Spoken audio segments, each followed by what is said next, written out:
नमस्कार, स्वागत है आप सभी का आत्ममंथन पर। मैं हूं दीपक और आज हम चर्चा करेंगे योग के इस अमूल्य ज्ञान पर जो सदियों से मानवता को मानसिक, शारीरिक और आत्मिक शांति प्रदान करता आ रहा है। योग सिर्फ शरीर के आसनों का अभ्यास नहीं है, ये जीवन के हर पहलू में संतुलन और शांति का अनुभव है।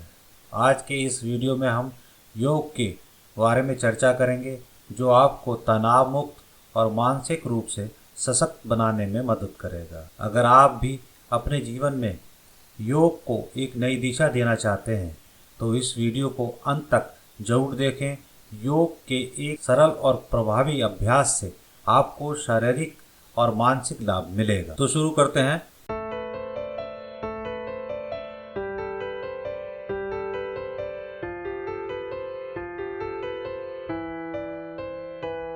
आज का टॉपिक योग दर्शन। योग दर्शन भारतीय दर्शन की एक प्रमुख शाखा है जिसे महर्षि पतंजलि ने योग सूत्र के रूप में व्यवस्थित किया है। योग दर्शन का मुख्य उद्देश्य आत्मा को प्रकृति के बंधनों से मुक्त कराना है, जिससे व्यक्ति परम शांति और मोक्ष की प्राप्ति कर सके।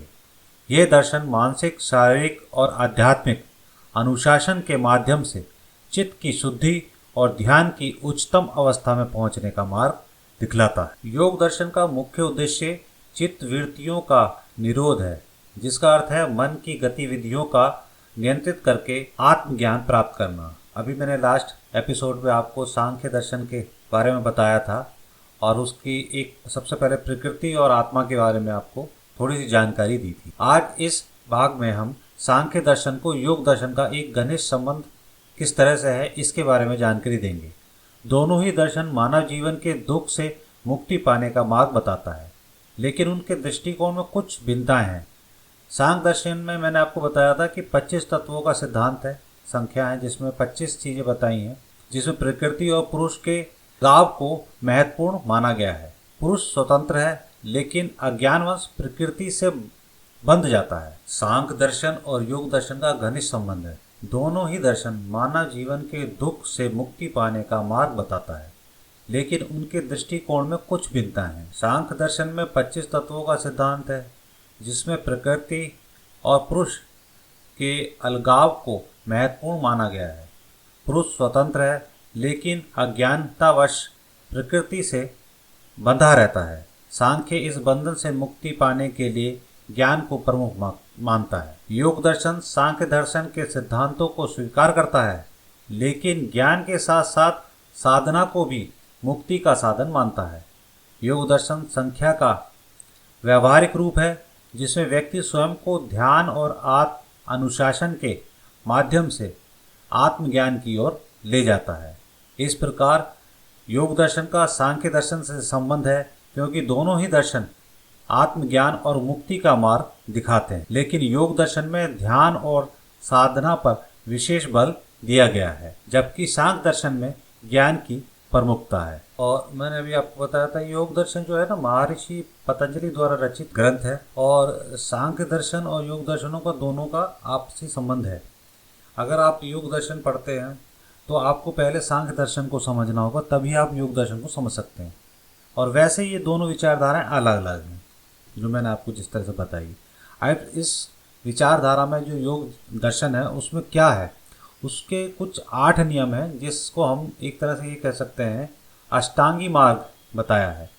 क्या बताया है? जो प्रकृति और जो पुरुष, यानी कि जो प्रकृति और आत्मा का संबंध है, यानी हमारी जो आत्मा चेतना वो जो हर जीव में है, मनुष्य में भी है, जानवरों में है, लेकिन मनुष्य ही एक ऐसा जीव है जो अपने इस विचारों को प्राप्त करके, ज्ञान को प्राप्त करके और मोक्ष को प्राप्त कर सकता है, अर्थात वो प्रकृति के इस जन्म मरण के बंधन से मुक्त हो सकता है। तो इसको 8 भागों में बांटा है, जिसे हम अष्टांग योग कहते हैं। वो कौन कौन से हैं? यम, नियम, आसन, प्राणायाम, प्रत्याहार, धारण, ध्यान और समाधि। अब इन जो विषय हैं, ये 8, इन पर हम थोड़ी सी चर्चा करते हैं और जानते हैं क्या क्या इनके अर्थ हैं और किस तरह से इनको समझा जा सकता है। तो सर्वप्रथम हम चलते हैं यम, यानी कि नैतिक नियम। जीवन के प्रति नैतिक और सही दृष्टिकोण को हम यम कह सकते। इसके अंदर 5 नियम आते हैं। सबसे पहला जो आता है अहिंसा। अहिंसा किसी को नुकसान न पहुंचाना। अब नुकसान हम वाणी से भी पहुंचा सकते हैं, शारीरिक रूप से भी पहुंचा सकते हैं, तो हर तरह की अहिंसा वर्जित है। दूसरा आता है सत्य। हमें हमेशा सत्य बोलना चाहिए। और तीसरा आता है इसमें चोरी ना करना, मतलब किसी की भी कितनी भी कीमती वस्तु है, किसी तरह की भी चोरी, हर तरह की चोरी यहाँ पे वर्जित है। उसके बाद था ब्रह्मचर्य, यानी कि इंद्रियों पे संयम रखना चाहिए। उसके बाद आता है अपरिग्रह, दूसरों की संपत्ति तो उसका लोभ नहीं करना चाहिए। अब वो संपत्ति किसी भी तरह की हो सकती है, चल अचल, हर तरह की संपत्ति। हमेशा सत्यता का ध्यान रखना चाहिए, अहिंसा में रहना चाहिए, ब्रह्मचर्य व्रत का पालन करना चाहिए और लोभ रहित रहना चाहिए। दूसरा नियम जो आता है वो है नियम, यानी कि आत्मा अनुशासन। अपने जीवन और विचारों में स्वच्छता और अनुशासन रखना चाहिए। और इसके अंदर भी 5 चीज़ें आती हैं कि स्वच्छता खाली ऐसा नहीं होता कि शरीर की स्वच्छ रख लिया जाए। शारीरिक और मानसिक स्वच्छता, संतोष, तप, स्वाध्याय और ईश्वर प्रणाधिधान, यानी कि ईश्वर के प्रति समर्पण पूरा। तो इन 5 चीज़ों को भी जीवन में अपनाना चाहिए। साफ सुथरा होना चाहिए इंसान को, शारीरिक रूप से भी और मानसिक रूप से भी। ईश्वर उसको जिस हाल में रख रहा है या जैसी उसकी परिस्थिति है उसके ही अंदर संपूर्ण उसको सुख भी, ना तो वो सुख में ज़्यादा सुखी हो, बहुत ज़्यादा हाइपर हो, और ना दुख में वो ज़्यादा उदासीन हो, दुखी हो। तो वो कहते हैं संतोष धन, सबसे बड़ा धन जो। और उसके बाद आता है तीसरा आसन। अब आसन क्या है? आसन जो है शारीरिक मुद्राएं हैं। शरीर को स्थिर और स्थायी बनाए रखने के लिए भिन्न भिन्न मुद्राओं का अभ्यास करना। अब इस चीज़ के ऊपर मैं आपको बहुत सारी डिटेल दे सकता हूँ, ये पूरा एक अलग टॉपिक हो सकता है। जैसे हम आसन, बहुत सारे आसन होते हैं, जैसे ताड़ आसन होता है, सूर्य नमस्कार आसन होता है। तो ये योग की एक शाखा ही है जिसमें आसनों का वर्णन किया गया है कि इन आसनों से हम शारीरिक शक्ति और मानसिक शक्ति दोनों प्राप्त कर सकते हैं। उसके बाद आता है प्राणायाम। प्राणायाम की बहुत महत्ता है योग दर्शन के अंदर भी और वैसे नॉर्मल। इसमें क्या होता है? श्वासन का नियंत्रण करना हो, श्वासन की क्रिया को नियंत्रित करके ऊर्जा का नियंत्रण करना और शरीर और मन के बीच एक संतुलन स्थापित। इसकी एक प्रक्रिया होती है जो हमारी नासिका है उससे करीब 12 उंगल नीचे एक पॉइंट होता है जहाँ तक हमारी सांस जब हम छोड़ते हैं वो जाती है और वहाँ पर थोड़ी देर के लिए रुकती है। और उसके बाद इसका अंदर का जो पॉइंट होता है, जो हमारा हृदय होता है, पॉइंट होता है एक छोटा सा, मतलब काल्पनिक पॉइंट माना जाता है। वो आप महसूस कर सकते हैं आंखें बंद करके जब आप सांस लेंगे। उसके बाद जब आप थोड़ी देर के लिए, कुछ सेकंड के लिए जहाँ रुकते हैं वो पॉइंट, तो ये पूरा जो पॉइंट है ये वायु का आना और जाना, ये प्राणायाम कहलाता। तो ये योग के अंदर आता है। उसके बाद आता है प्रत्याहार, इंद्रियों का नियंत्रण करना, बाहरी वस्तुओं से इंद्रियों को हटाकर आत्मानुभूति की ओर ध्यान केंद्रित करना, कि सादा भोजन और उच्च विचार। तो ये प्रत्याहार के अंदर आता है कि आप अपनी इंद्रियों को वश में रखें। इसके अंदर ब्रह्मचार्य भी आ जाता है। अब आता है धारणा या एकाग्रता, यानी ध्यान केंद्रित करना, किसी एक वस्तु या विचार पर ध्यान केंद्रित करना। धारणा योग का एक महत्वपूर्ण अंग है जो मन को एकाग्र और स्थिर करने की प्रक्रिया है।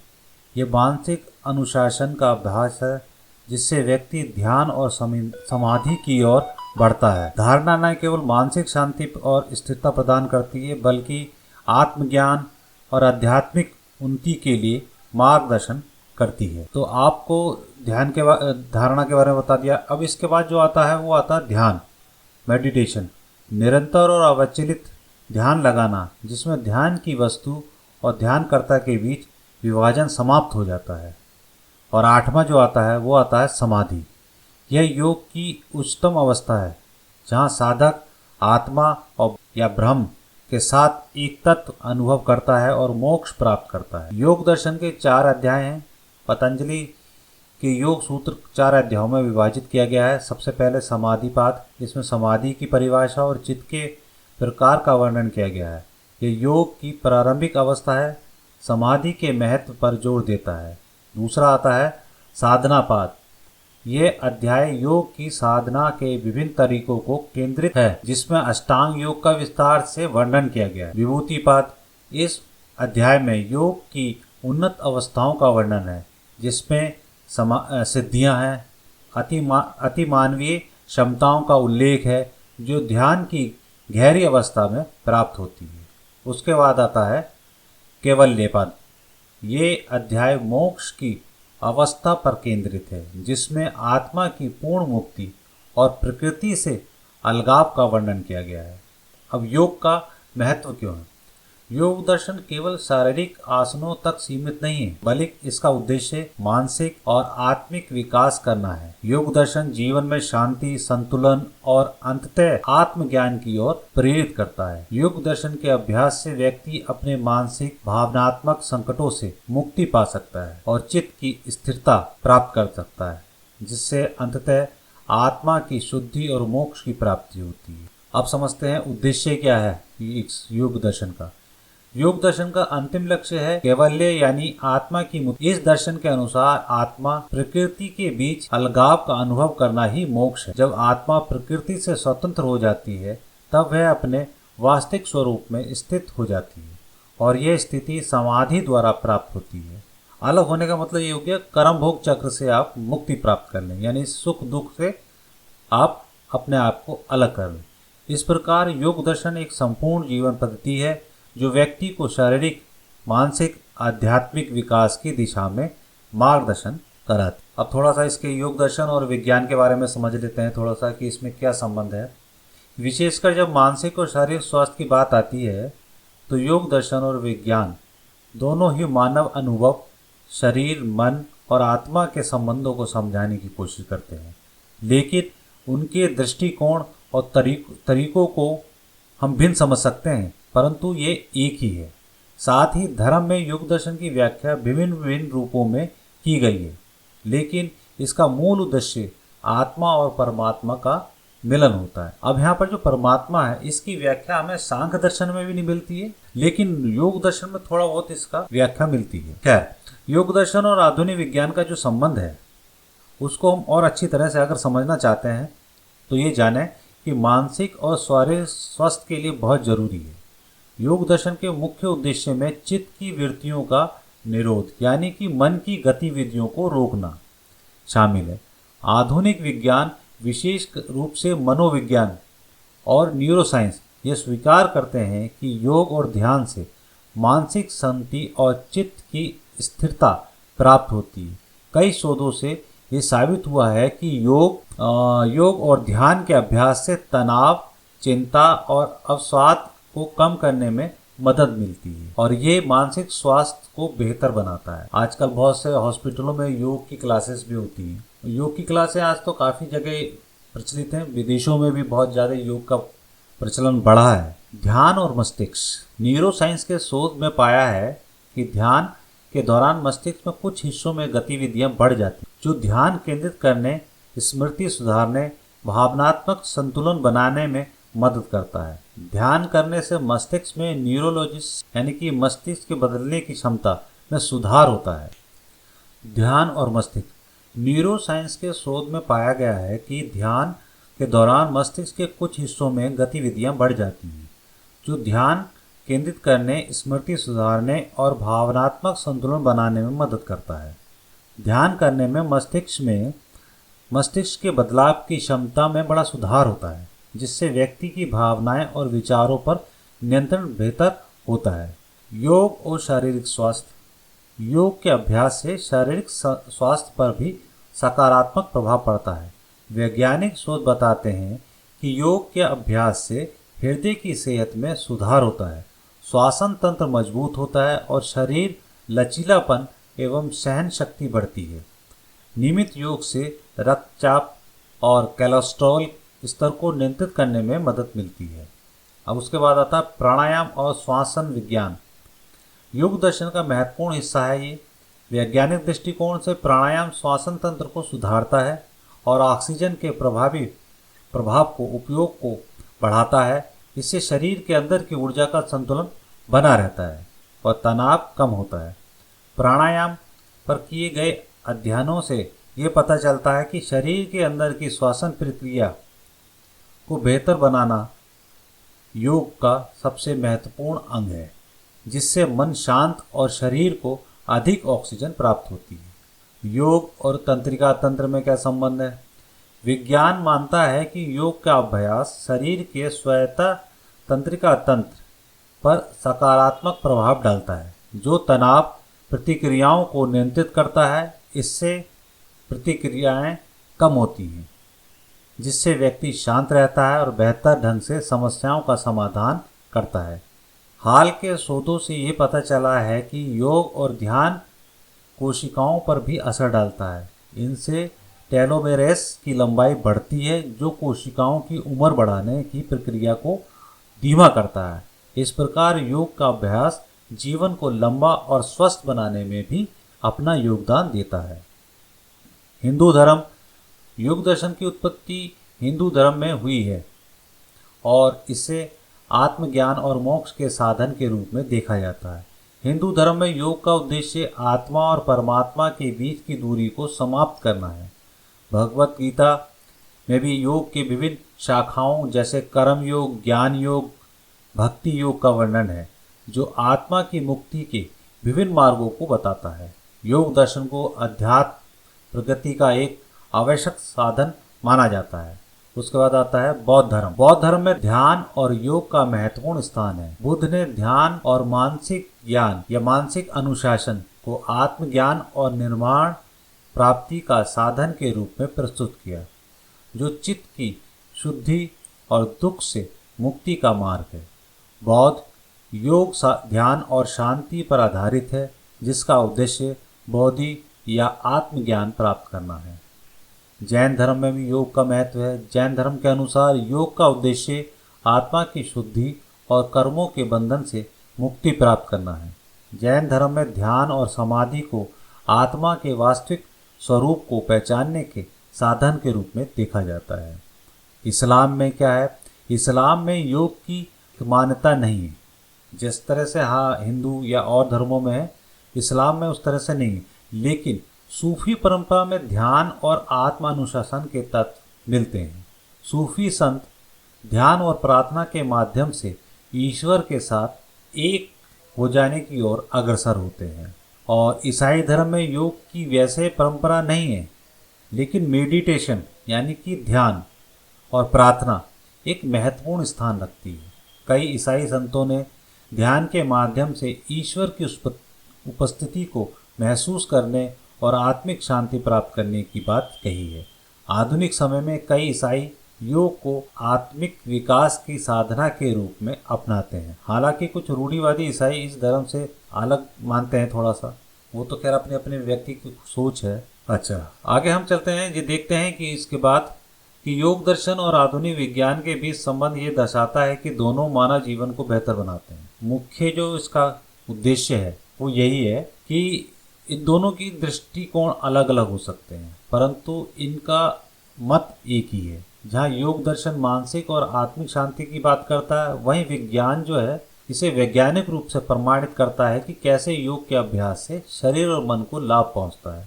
धर्म में योग को आत्मा और परमात्मा के बीच सेतु के रूप में देखा गया है, जो मोक्ष और आत्मज्ञान का मार्ग दिखाता है। अतः योग दर्शन न केवल शरीर और मानसिक स्वास्थ्य के लिए लाभदायक है, बल्कि आत्मज्ञान और मुक्ति का भी साधन है, जिसकी विभिन्न धर्मों और आधुनिक विज्ञान में व्याख्या की गई है। आज का ये विषय थोड़ा सा लंबा हो गया। खैर, योग तो एक ऐसी चीज़ है, इसे लगातार पढ़ते रहो, बड़ा आनंद आता है। खैर, मेरे इस एपिसोड में मैंने योग से कुछ जैसे ध्यान क्या है, समाधि क्या है, ठीक, धारणा क्या है। अगर आप चाहते हो कि मैं हर टॉपिक पे एक विस्तृत जानकारी आपको दूं, तो कृपया करके आप इसे ज़्यादा से ज़्यादा सब्सक्राइब करें और कमेंट्स करें, ताकि मैं आने वाले समय में उससे रिलेटेड और विस्तृत जानकारी आपको दे सकूं, ताकि आपको भी लाभ हो। तो आज हमने जाना किस तरह से हमारे जीवन में सकारात्मक बदलाव ला सकता है, और नियमित अभ्यास से आप मानसिक शांति को शारीरिक स्वास्थ्य प्राप्त कर सकते हैं। याद रखें, योग केवल आसन या का अभ्यास नहीं है, ये हमारे अपने अंदर भीतर शांति और शक्ति को खोजने का भी मार्ग है। नियमित अभ्यास आप करेंगे तो आत्मज्ञान की और अवश्य आप जाएंगे। आपसे निवेदन है कि आज की वीडियो में बताए गए अभ्यास अवश्य करें। ये देखें कैसे ये आपकी दिनचर्या को सकारात्मक परिवर्तन लाता है। अगर आप मुझसे ये कहेंगे कि योग के आसनों पर भी मैं आपको वीडियो बनाऊं, तो मैं आपको बना दूंगा, परंतु एक सत्य है, मैं आपको सिर्फ जानकारी दे सकता हूं, अभ्यास आपको स्वयं करना होगा। बहुत सारे आसन हैं, आजकल वैसे किताबें भी मिल जाती हैं, मैं आपको उसका सार बता सकता हूं, लेकिन अभ्यास आपको उस चीज़ का महसूस करा सकता है। आपके समय और ध्यान के लिए धन्यवाद। योग का अभ्यास करते रहें और अपने जीवन को संतुलन और शांति की ओर ले जाएं। अगर आपको ये वीडियो पसंद आया हो तो इसे लाइक करें, चैनल को सब्सक्राइब करें और अपने विचार हमारे साथ कमेंट में साझा करें। आने वाले वीडियो में हम और भी योग के विषय में चर्चा करेंगे। यदि आप किसी तरह से कमेंट करते हैं तो उस पर वीडियो भी बनाऊंगा। तो ध्यान रखें, आत्म शांति की यात्रा योग से ही शुरू होती है। मिलते हैं अगले वीडियो में, तब तक के लिए योग करें, स्वस्थ रहें और खुशहाल जीवन जिएं। नमस्ते।